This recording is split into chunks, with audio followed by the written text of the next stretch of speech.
അടുത്ത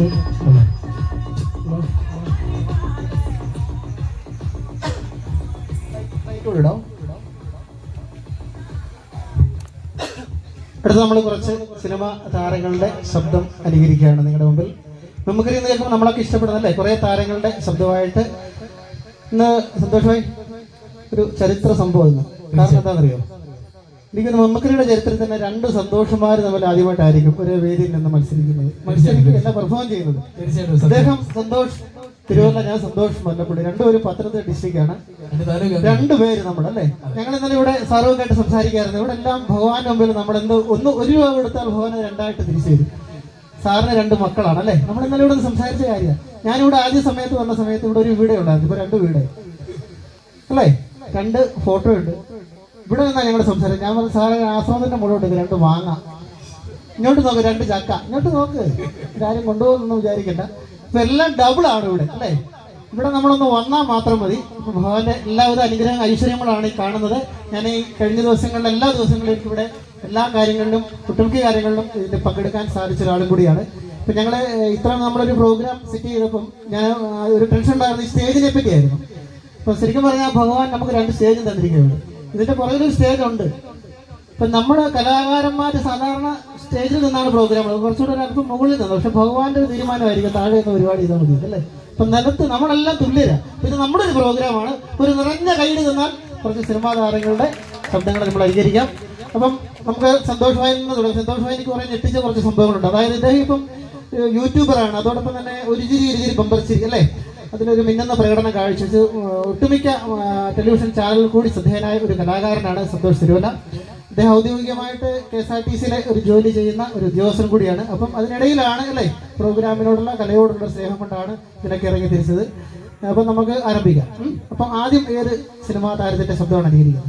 നമുക്കറിയാം, മനഃശാസ്ത്രത്തിൽ ബിരുദധാരിയായിരുന്ന ലാലേട്ടന്റെ ബട്ടർഫ്ലൈസ് എന്ന ചിത്രത്തിലും ജയറാമിന്റെ അനിയൻ ബാവ, ചേട്ടൻ ബാവ എന്നീ സിനിമകളിലൊക്കെ ശ്രദ്ധേയനായി. പിന്നീട് സീരിയലിലും നമ്മുടെ ഫിലിം അക്കാദമിയുടെ ചെയർമാനായിട്ടൊക്കെ വരുന്നതിനുള്ള നമ്മുടെ കഴക്കൂട്ടം പ്രേംകുമാർ. നമുക്ക് ശ്രദ്ധിക്കാം, ശ്രീ കഴക്കൂട്ടം പ്രേംകുമാർ.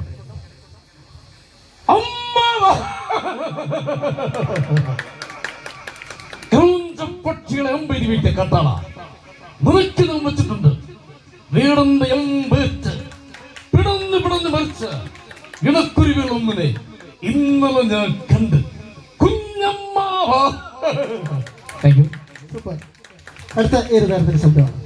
മിമിക്രിയായിട്ട് പോകുമ്പോൾ നമുക്കറിയാം തിരുവല്ലയ്ക്ക് ഒരുപാട് നടീനടന്മാരുണ്ട്. മീര ജാസ്മിനെ, കാവേരി, നയൻതാര, സംവിധായകരായ Blessy sir, KG George sir, Babu Thiruvalla, Kaviyoor പൊന്നമ്മാമ്മ, കവിയൂർ രേണുക ചേച്ചി, കുറേ പേരുണ്ട്.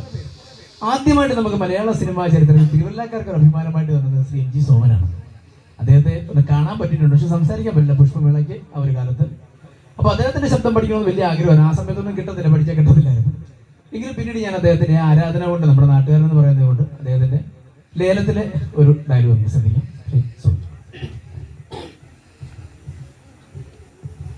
11ാമത്തെ വയസ്സിലെ അപ്പച്ചൻ കിടക്കുന്നതിന്റെ ഇടതുഭാഗത്ത് അമ്മച്ചിയെ കുടിച്ചു മൂടിയിട്ട് മീനച്ചലാറ് നീന്തിക്കയറി കാട്ടിൽ കള്ളക്കാച്ചു തുടങ്ങുമ്പം ഇന്നത്തെ ഈ മധ്യരാജാവിന് ചക്കരയും കുടവും കൊള്ളും ഒക്കെ വാങ്ങാൻ പണം തന്നത് പള്ളിയും പട്ടക്കാരും ഒന്നും അല്ല, അങ്ങാടി തെണ്ടിപ്പിരക്കുന്നിരുന്നൊരു തവയാ, ഒരു മുഴുപ്രാന്തി.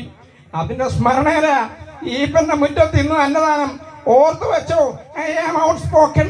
Thank you. നമ്മുടെ നമുക്കറിയാം ലാലേട്ടന്റെയും സുരേഷ് ഗോപിയുടെയും പകുതി സന്തോഷമായി ശ്രദ്ധിച്ചിട്ടുണ്ടോ? മോഹൻലാലിന്റെ സുരേഷ് ഗോപിയുടെ പകുതി സൗന്ദര്യം ഒരു നടനുണ്ട് മലയാള സിനിമയിൽ. ആരാന്ന് നോക്കുക? അനൂപ് മേനോൻ എന്ന് പറയും അല്ലെ.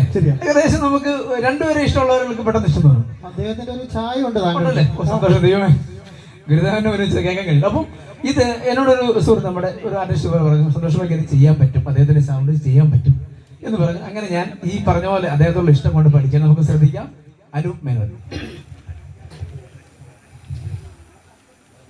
മോനെ എവിടെ? നമ്മുടെ നാട്ടിൽ കുറെ വിമർശകന്മാരുണ്ട്.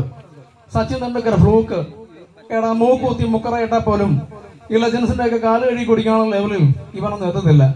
സച്ചിൻ തെണ്ടുൽക്കർക്ക് ഇപ്പൊ 40 വയസ്സ്. 30 കൊല്ലം കൂടി കഴിഞ്ഞാൽ അയാൾക്ക് 70 വയസ്സ്. 70ാമത്തെ വയസ്സിൽ സച്ചിൻ കളിക്കാൻ മാത്രം സ്ട്രൈറ്റ് ഡ്രൈവ് നിങ്ങൾ ആ കാലത്ത് കളിച്ചിട്ടുണ്ടാവും. ഇത്ര വലിയ ഷോട്ടും കാര്യങ്ങളൊക്കെ ഇറങ്ങുന്ന കൊണ്ടാടാണെങ്കിൽ നീ ഇവിടെ തന്നെ മുരടിച്ച് നിന്ന് പോയിരുന്നത് ഇന്ത്യൻ ടീമിലേക്ക് പടന്ന് പന്തടിച്ച് കയറാൻ പാടില്ലായിരുന്നു. എടാ ഒന്നും ആവാൻ പറ്റാത്ത പേരുള്ള ഫ്രസ്ട്രേഷൻ. നിന്റെ മറന്നിടത്ത് ഉപ്പുണ്ടല്ലോ, നിന്റെ കുഴപ്പമല്ല, പൈതൃകം അതിന്റെ മിസ്റ്റേക്ക്. Thank you.